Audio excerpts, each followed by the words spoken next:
গুনাহগার গুনাহগার উম্মত জানি রাখ যাইতে সারা নামাজ পড়িবি মানে করিবি তো জীবনের শেষ নামাজ কারণ ফজর আইবার আগুদি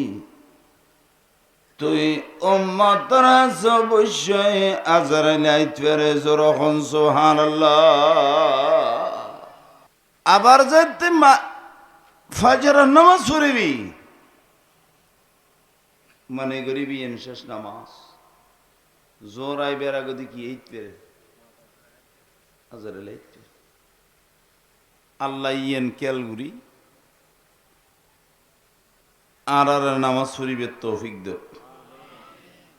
আর একখানা জোর হো না এরাও যারা নামাজ ন পড়ন আর বিনীত অনুরোধ তাইব এখন 9টা 20 ফাঁকা ফাঁকে উড়ি যেই নামাজ পড়ি ফেলো